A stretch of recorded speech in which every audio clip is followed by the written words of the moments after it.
Om Hari Om. Om Sahana Vavatu Sahano Bhunaktu Sahaviryam Karavavahai Tejasvina Vaditamastu Mavidvishavahai. Om Shanti Shanti Shanti. May the Divine Being look over us lovingly as a mother and father. May the Divine Being support and nourish us as a mother and father. May we have the strength and skill to study together the art of spirituality. May no misunderstandings arise amongst us.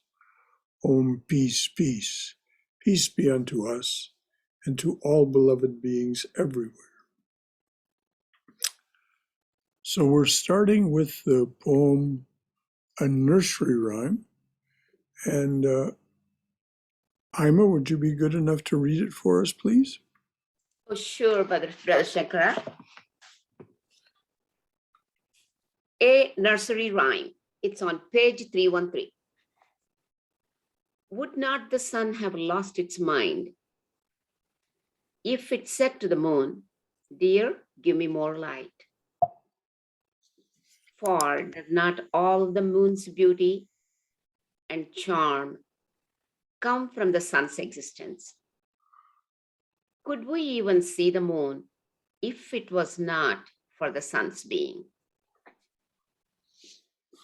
Is anything we see of earth and sky and each other not dependent on the sun, on the real sun God? Are we not some extension of his being? Does not all form have its life in reflecting him? It does.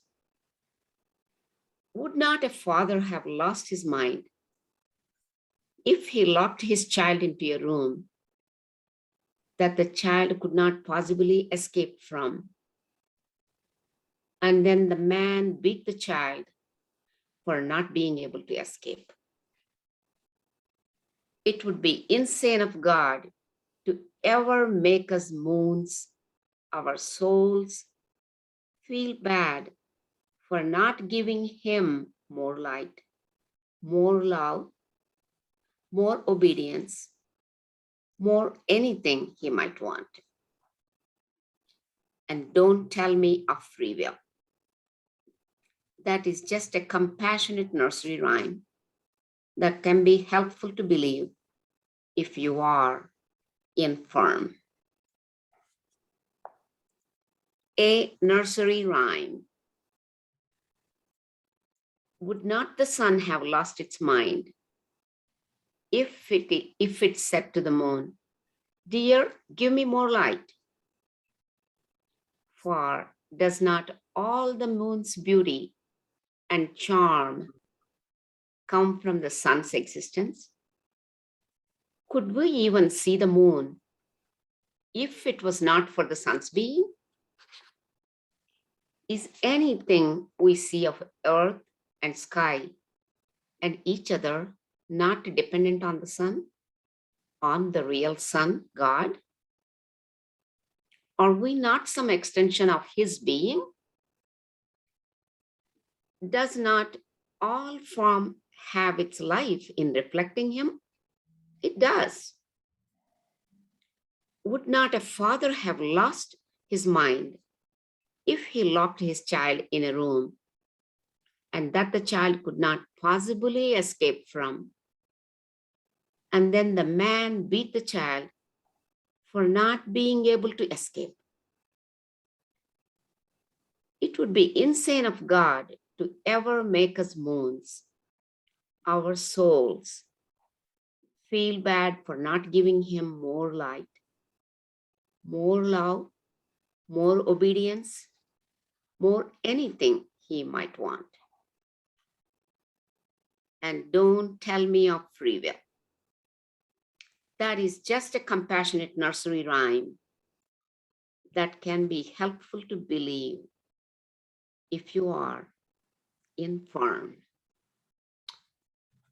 What a beautiful poem. Yes. It is so true, Brother Shankara. Just last week, I'm doing some pro bono counseling to one of the ladies here in Denver.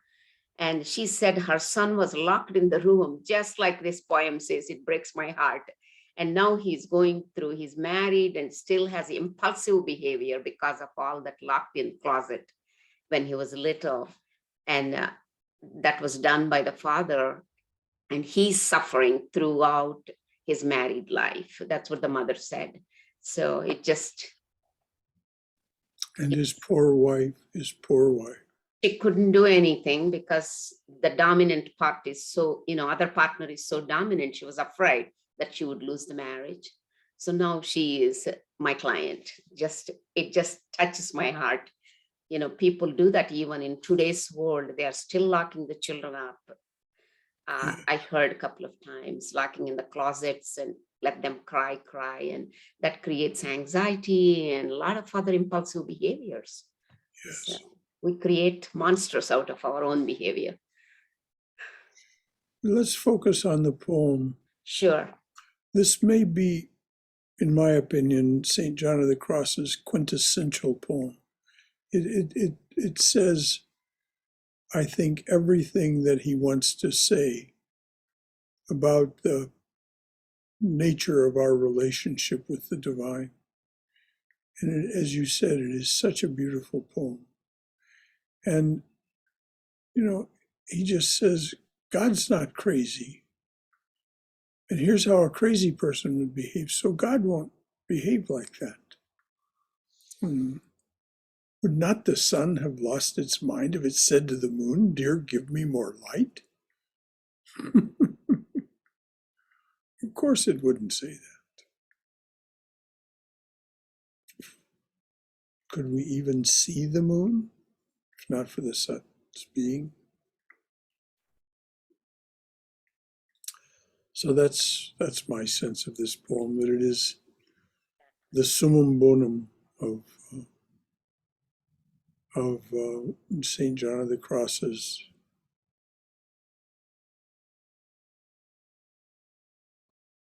representation to us of his knowledge. It goes beyond understanding, his knowledge of the relationship between the divine and us. Brother Shankara? Yes, dear. The way I look at the gist of this poem is that God is all giving and not expecting anything in return. The only piece that I have a hard time fitting is, how does the free will tie into that? Well, he's saying that God is in charge of everything, including every aspect of our relationship with him.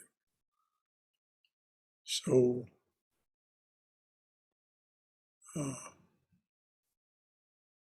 it would be insane of God ever to make our moons, our souls, our moons, us, our reflections of him, our souls, feel bad for not giving him more light, more love, more obedience, more anything he might want. So it isn't just that God is all giving, but if he wants something from us, that will be what's reflected from us. And then he says this, as I said, this is his most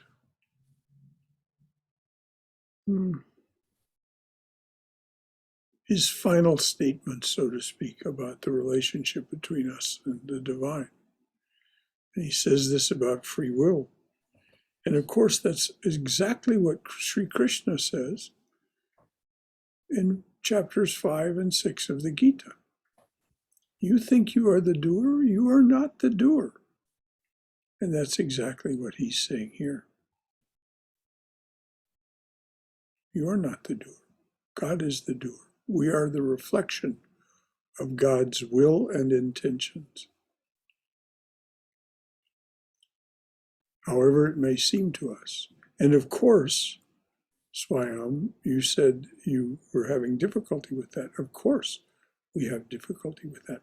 We don't really understand, or we don't really have knowledge of that until we have the kind of knowledge of God that St. John of the Cross had. I think that sometimes some of us, maybe all of us sometimes, do have knowledge of that. The problem we have is we want it to make sense Mhm. in our dualistic everyday world. Mhm. And it doesn't, and it won't. And I think the key is finding a way to hold both of those things at once. You are so very right on all counts, I think, Sharda. And it's just, That's not exactly it. that I've mastered that or anything, but I think that is the key rather than one or the other. Well, it's either this dualistic world and we have free will, or it's this other and I want the other, but I can't we won't get there while we're alive in these bodies unless we're, super duper special yogis or something. Well, Swami Prabhupada said that last that you said is not necessarily so. Once again, it is, as Christ said, ye have not chosen me, I have chosen you. And Sri Ramakrishna says over and over in the gospel, it is the mother who turns the key in the lock. And gives us that knowledge. But this other that you were talking about, and I really love the way you put it, this idea of trying to hold, not trying, but actually holding both these ideas at once. It's what Sri Ramakrishna calls vijnana, special knowledge. The ability to see both the dualistic, the dual universe, and the universe beyond duality, the unmanifest, hold both at the same time. I mean, if we take seriously the words omnipotent, omniscient, omnipresent, then there's no room for free will. Sri Ramakrishna was asked about this. And what he said was that in a limited sense, we have some decision-making power. But it is about equivalent to a calf being staked with a rope. The mother and the calf are both living near the river.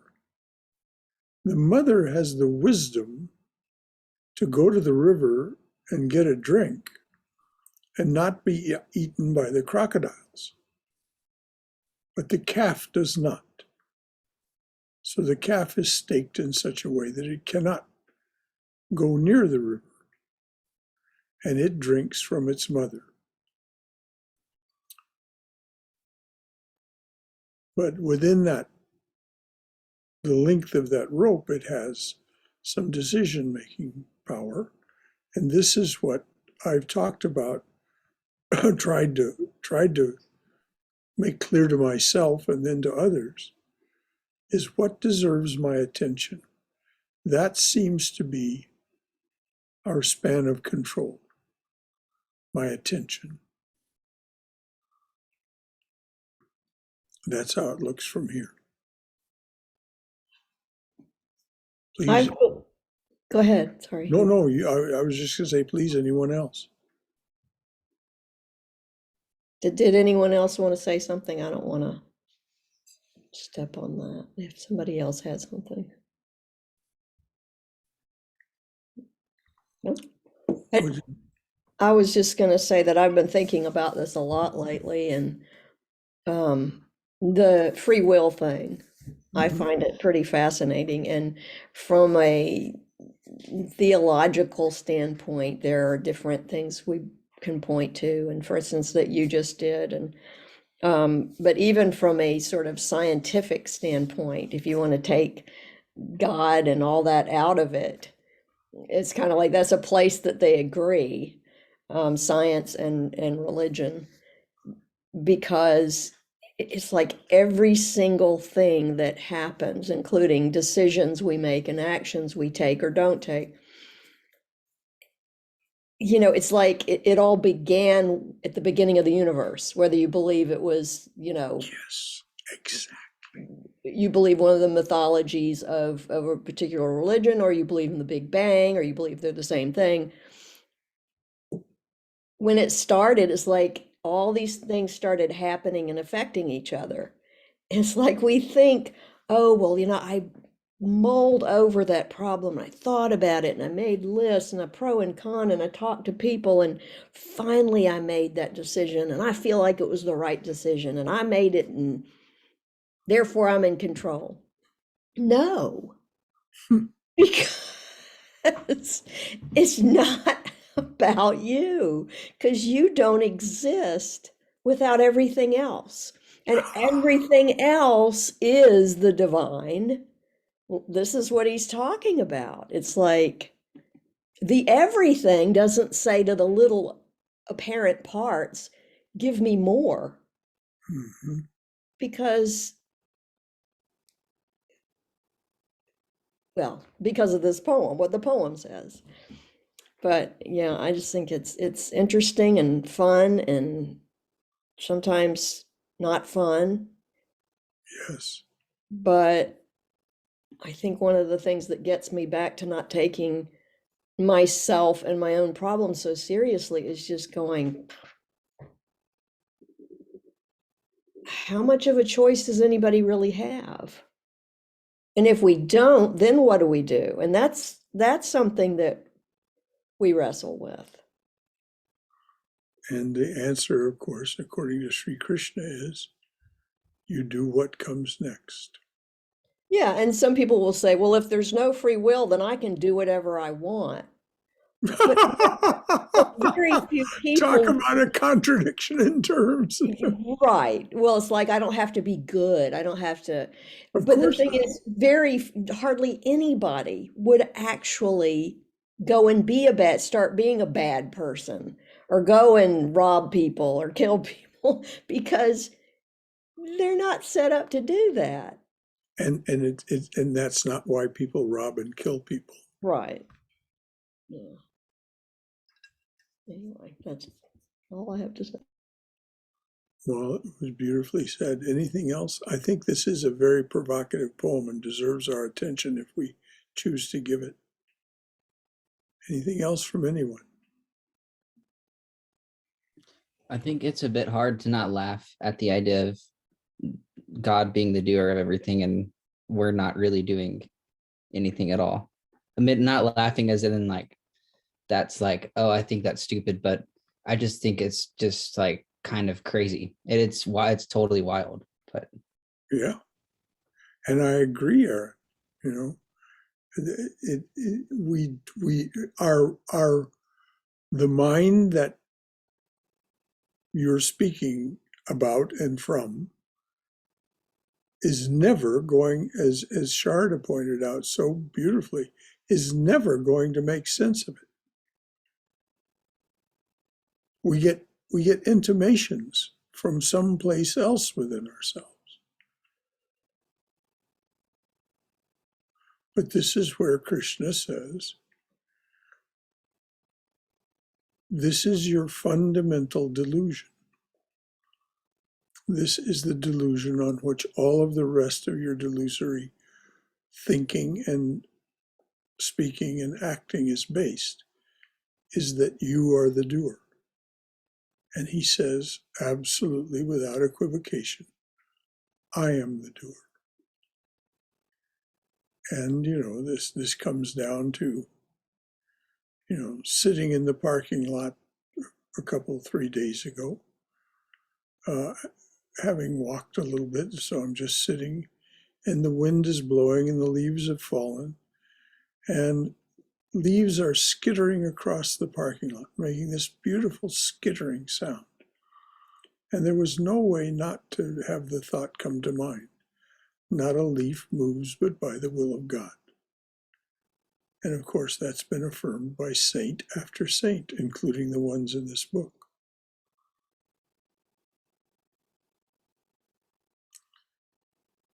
So I think there's good reason for this poem to end this way.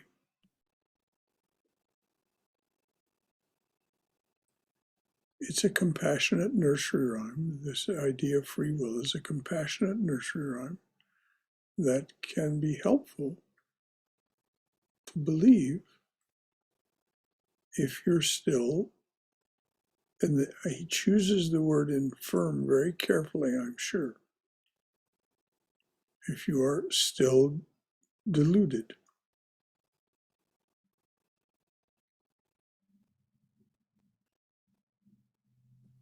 Brother Shankara, I think, like Cindy said, even if we don't believe in free will and that God is doing everything, most of us will not go and do bad things. It's just a built-in goodness or whatever that is reflective of God doing everything. And those who do bad things probably think that they are doing good. It's just They for think they're whatever doing good for reason. themselves, yes. Yeah, And it's an impulsive thing that they do. well, I think you're absolutely right, Swayam. People who are even thinking these thoughts about free will, about is it or is it not? They've gone way beyond doing bad things to satisfy their desires and to satisfy the desires of others. There may be subtle things that they're doing that are still harmful, and sometimes, even saints lose their temper.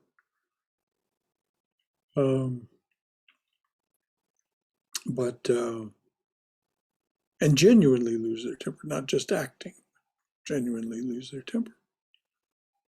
Well, what to say? When Swami Prabhupada was complimented about giving a lovely talk on Mother, he said, "Who spoke?" And the answer that he agreed to was Mother. He was the instrument for Mother speaking about herself.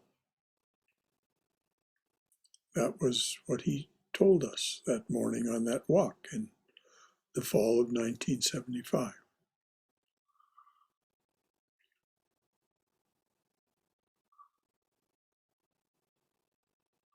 It's whether they put it comically like Tukaram. We'll get to Tukaram pretty quick.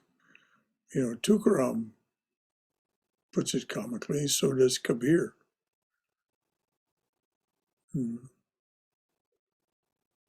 But every one of these saints in here, if you look at their poems, the message is there.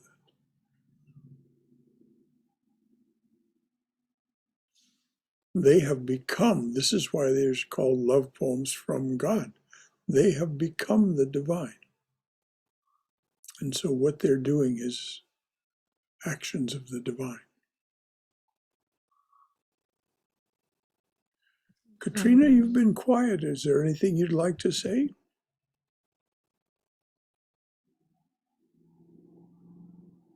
No, I'm just listening.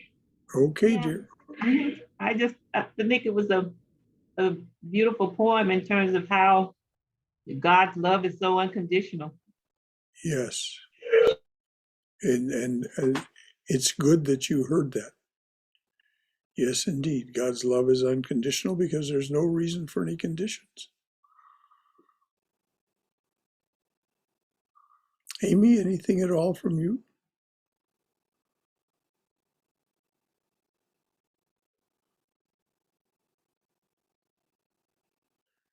mean, we've gathered this evening as a group of Vedantists, and I think it was very interesting that we're all, whether we call ourselves Vedantists or not, I don't mean to cage you up by calling you a name, but we're all, from this congregation. We're not the members of the that aren't the members of this group that are not of our congregation aren't with us tonight, and I think there's something to that, because this poem would be very hard for dualistic Christians to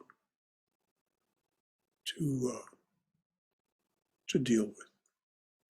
You have to have at least the concept of non-duality before this poem makes any sense. I read today a quote by Swami Vivekananda, which I don't remember the exact, but something like to the effect that we have hypnotized ourselves into thinking about this little I which is not non-existent. Mm-hmm. Yes, he does say that. We are the infinite dreamer, dreaming finite dreams.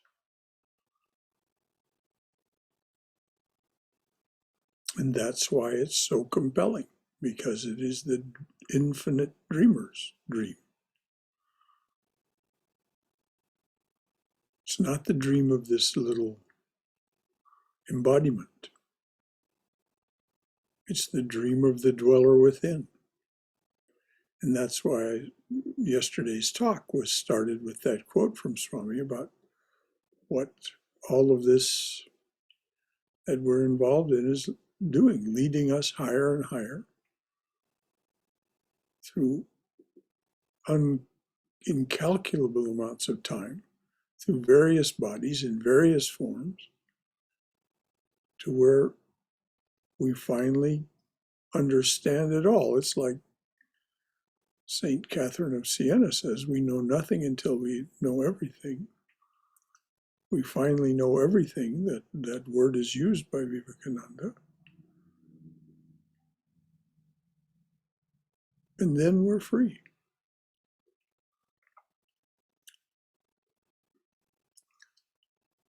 Anything else from anyone to say about this poem, A Nursery Rhyme?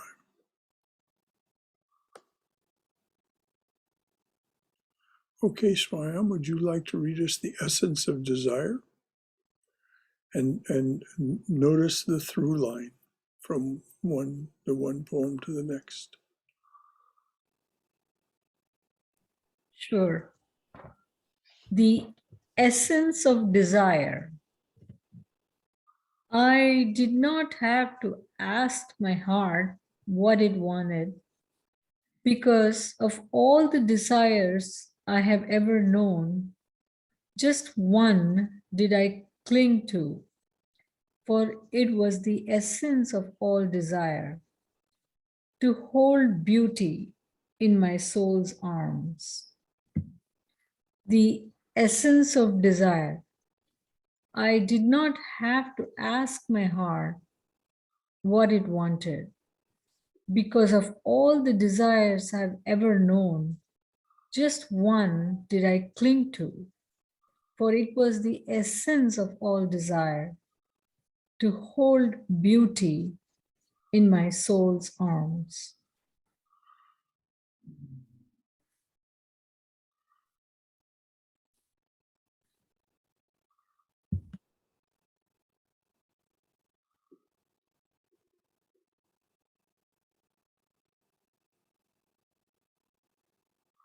In music, they have the idea of something is played, sung, whatever, and then after a pause, another something is played or sung that is part of that.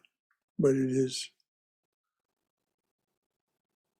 it's like a commentary on,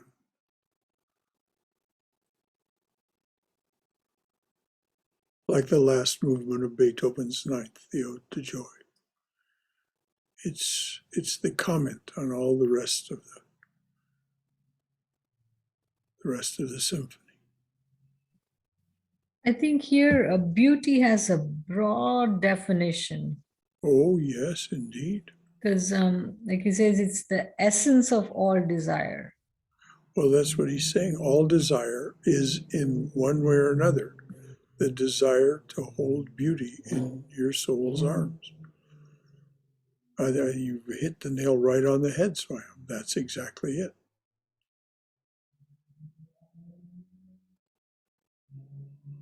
The essence of all desire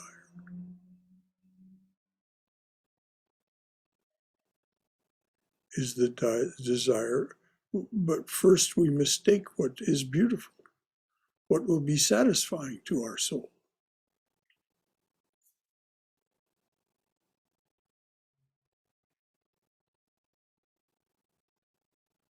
But this follows that poem in which he says, don't think you're doing anything.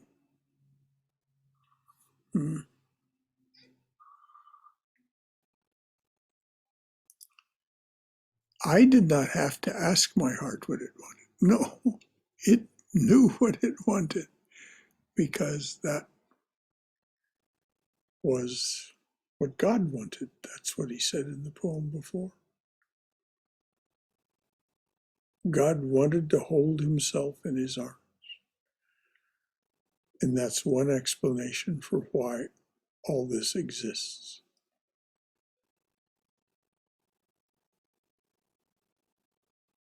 And Hafiz says it very explicitly, that this exists because God wanted to experience himself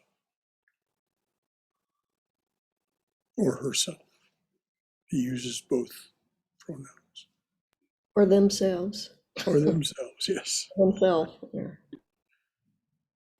So that means that we are here because we chose this. Like we want to be here. Yes, we are the divine wanting to be here. That's been a refrain in many of the talks given from here, is that we exist. This little poem is about it. Being, creating, doing, sharing. The joys of these is why we're here.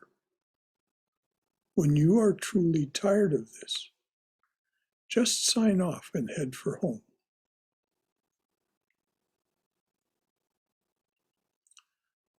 So, what does Sri Ramakrishna mean?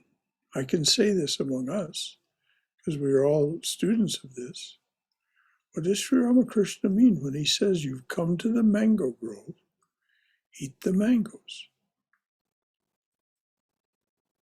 I think it's just exactly what you said, Aaron. We're doing this because we want to. We're eating the mangoes in the mango grove.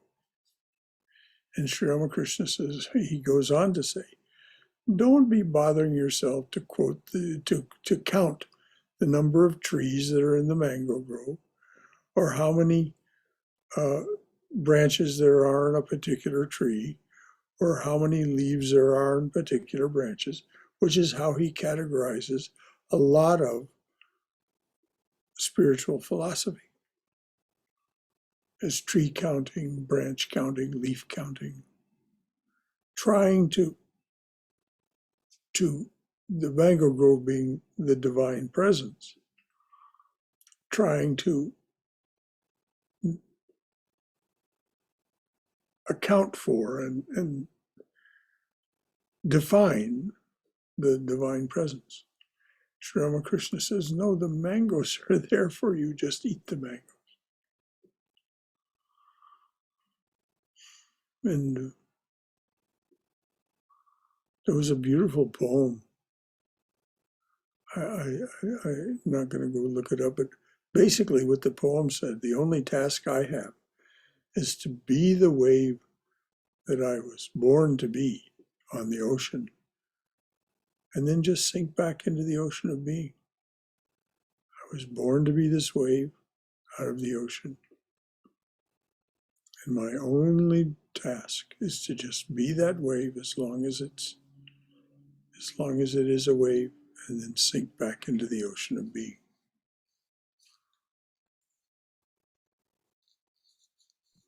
That is beautiful, Brother Shankara. Because and I still have this question. Everything is a manifestation of the divine, names and forms. Mm-hmm. So the divine is the light, and everything happens because of that divine light, or in the divine light.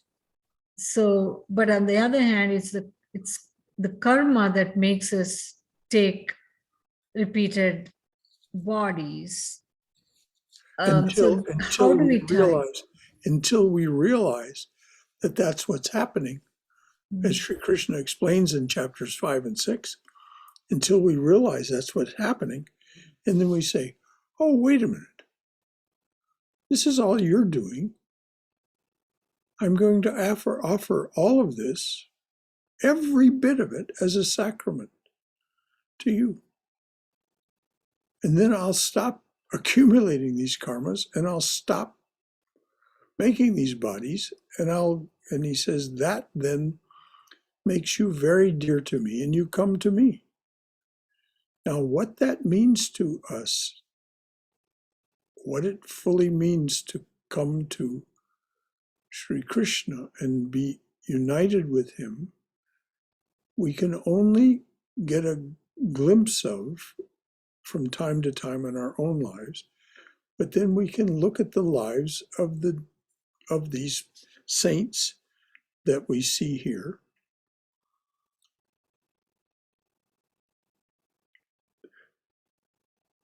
and say, this is what becomes of you when you are dear to the divine, because they've crossed that line. And of course, the divine incarnations are the magnum opus of that, the greatest expression of that. And that's why Gandhi said of Sri Ramakrishna, if you want to understand the Vedas, study the life of Sri Ramakrishna. He lived them.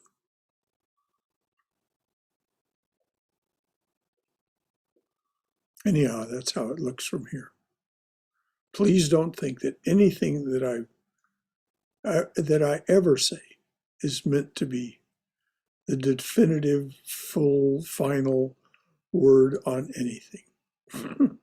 This is just who and where I am on November 22nd, 2021. So that's how it seems to me at this point.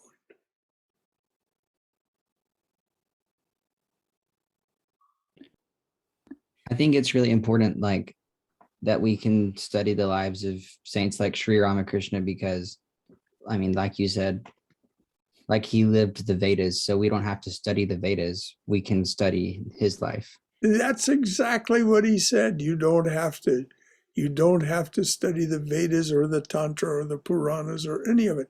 He said, just ask Mother to tell you everything. Which is, he is Mother. He says so himself at the end of his life. Just ask him to tell you everything.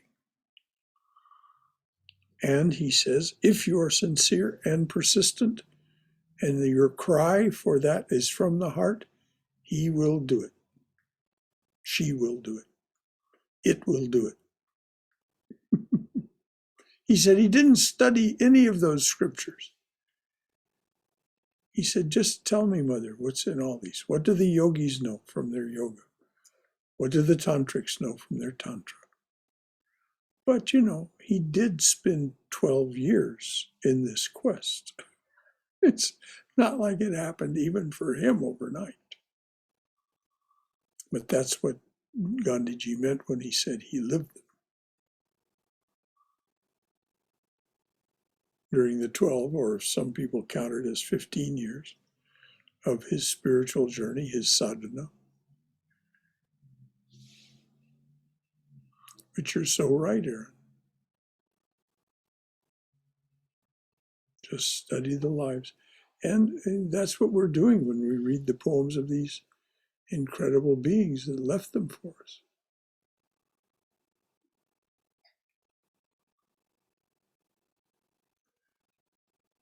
Sharda, would you like to read A Vital Truth? Yes. A vital truth. I look at your body, dear. I am talking about a woman's, and I question my vows deeply, for all around me are making love. Beauty is exciting the tree's limbs. Look how sweet they act and sway. They pretend to be shy, then laugh and yield, as I want to with you. Most yield to love when its power awakes. My hands could kneel upon you, an altar I see your breasts. And is not every part of me sacred too, worthy of his mouth, worthy of the earth's homage, worthy of giving communion? An altar is every pore and hair on every body. Confess that, dear God, confess. Why make us suffer your silence any longer about such a vital truth? Still I shall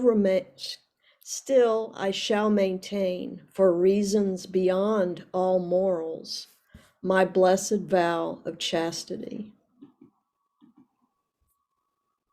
A vital truth. I look at your body, dear. I am talking about a woman's, and I question my vows deeply, for all around me are making love. Beauty is exciting the tree's limbs. Look how sweet they act and sway. They pretend to be shy, then laugh and yield, as I want to with you. Most yield to love when its power awakes. My hands could kneel upon you, an altar I see your breasts. And is not every part of me sacred too, worthy of his mouth, worthy of the earth's homage, worthy of giving communion? An altar is every pore and hair on every body. Confess that, dear God, confess. Why make us suffer your silence any longer about such a vital truth? Still, I shall maintain, for reasons beyond all morals, my blessed vow of chastity.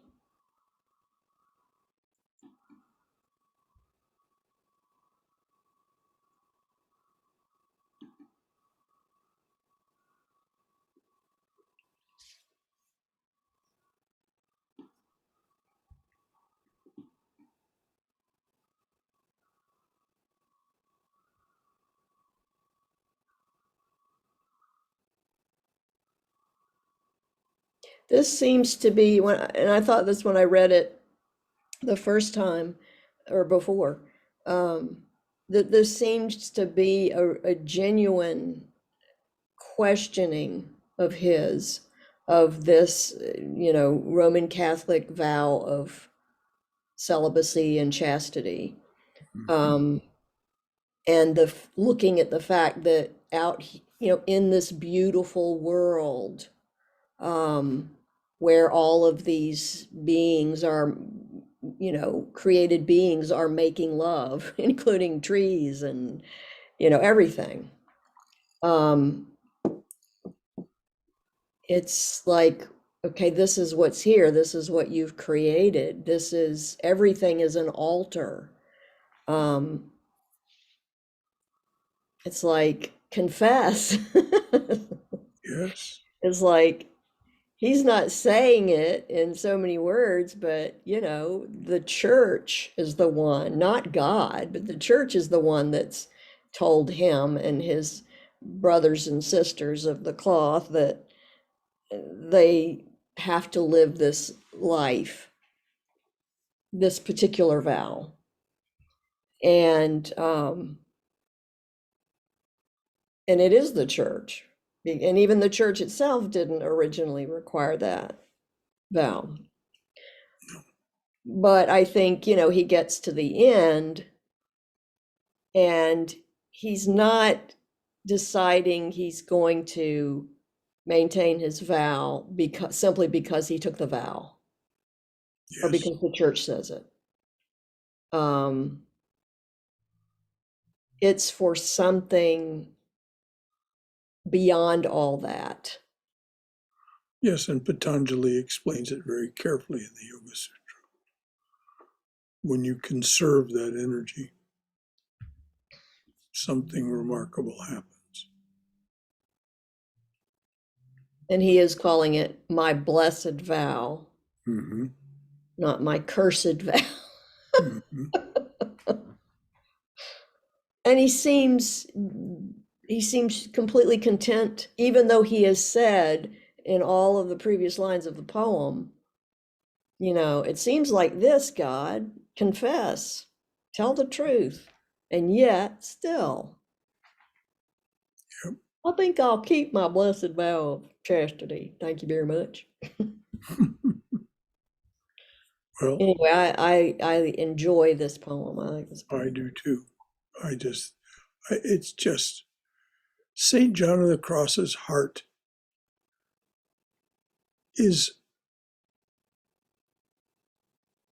it's just become all encompassing. Nothing is outside his love. Nothing is outside his understanding. Knowledge, I'll say knowledge rather than understanding. And he's willing to put it down on the page.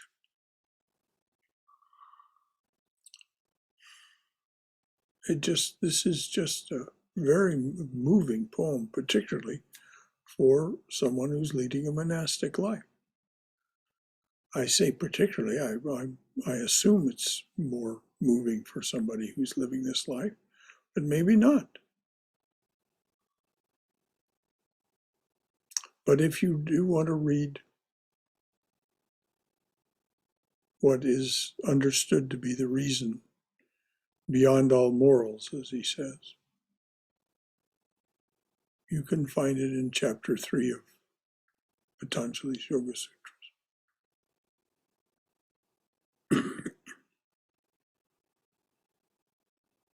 Conserving, when it just falls under the heading of Patanjali saying, conserve all outgoing energies. But in particular, this one,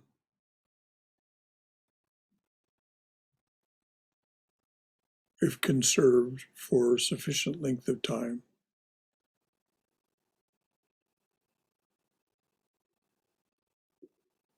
the understanding is you grow a new nerve in your body. Now, just exactly what that means in physical terms, I have no idea whether it's meant to be a physical nerve or not.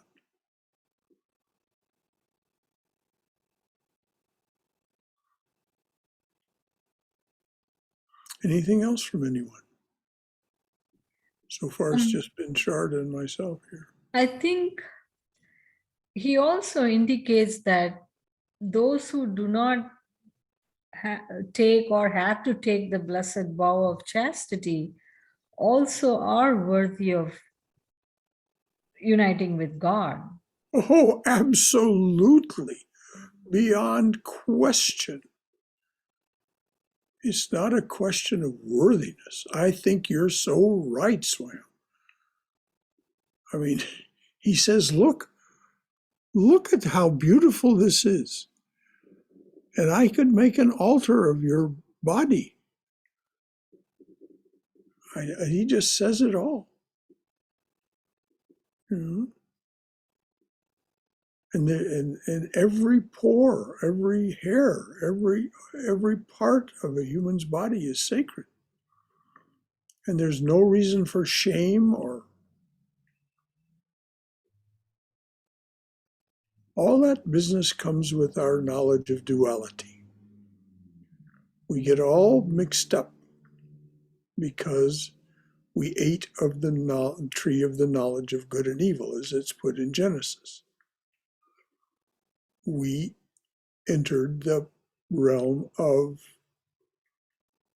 duality, as Aaron pointed out earlier, because we wanted to. We wanted to experience everything. And so we can get entangled and spend a lot of time being entangled with darkness. And you'll notice that every one of these poets in this thing either says, embrace the darkness as part of the divine, and don't, as St. John of the Cross is saying here, others characterize this as something dark or shameful or wrong. He says, nah. But, they all say, embrace it all, embrace it all.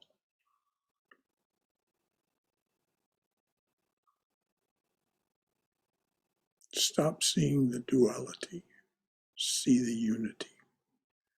Hafiz is particularly eloquent, as is Rabia, about it. The unity. Well, we've got just a few minutes left.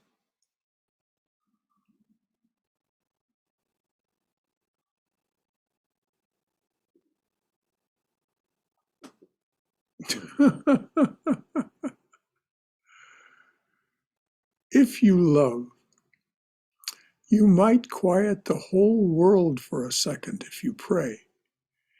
And if you love, if you really love, our guns will wilt.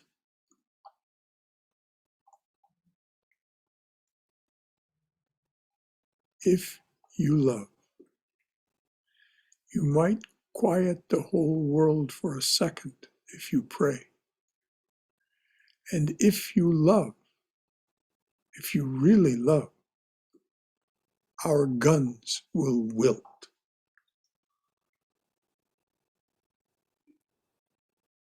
Wow. I have posted that one on Facebook a few times. It is beautiful. It's powerful. And of course, what he means is, if you might quiet the whole world for a second if you pray. We are projecting the whole world. So if we turn our attention inward and stop projecting it, then it will quiet. And if we love, if we really love, guns will not shoot.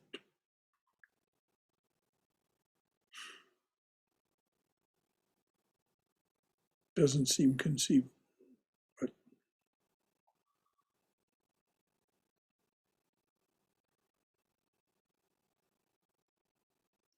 so anything else from anyone? We've just got 3 minutes left. Anything from anyone about anything at all having to do with any of this? We'll start with next week with I Cobbled Their Boots,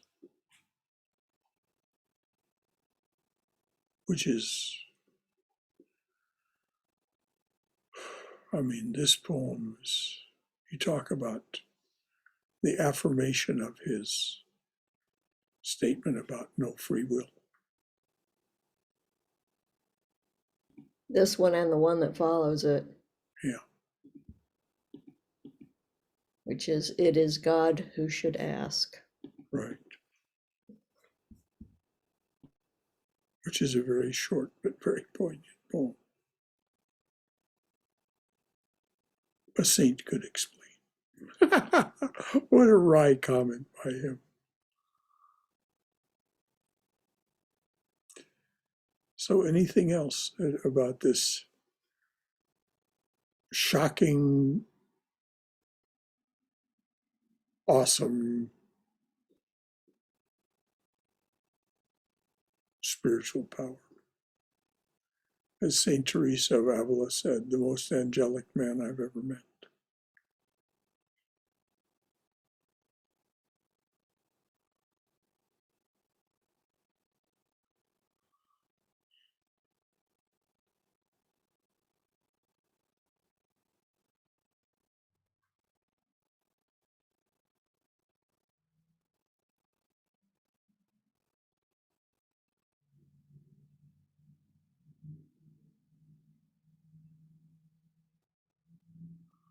Okay, dears.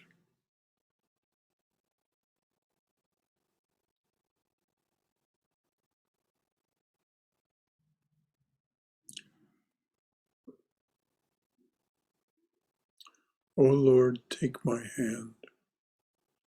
O Lord, take my hand. Without thee I may fall. Without thee I may fall. O Lord, pull me on. O Lord, pull me on. Without thee I may stray. Without thee I may stray. O Lord, take my hand. O Lord, pull me on. Without thee I may fall. Without thee I may stray. O Lord, draw me near. Thou art my all in all. Thou art my all in all. Without thee I may fall. O Lord, fill this heart. O Lord, fill this heart. O Lord, fill this heart. Thou art my all in all. Without thee I may fall.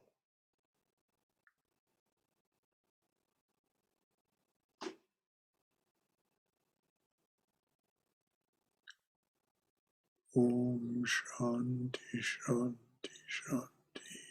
Peace, peace, peace be unto us and to all beloved beings everywhere. Jai Shri Guru Maharaj Ji Ki Jai. Durga Durga Durga. May we be safe. May we be healthy. May we be cheerful. May we have peace of mind. May we go forward in the loving and protective embrace of the Divine Being as our Mother and Father. And may we do it all cheerfully. Any final words from anyone? Anyone out there have anything they'd like to leave us with that as we roll toward Thanksgiving? Anything on your mind? All right. Next week, I cobbled their boots, which, if you haven't read it, will shock the daylights out of you. If you have, it'll let you understand how he could write the rest of this.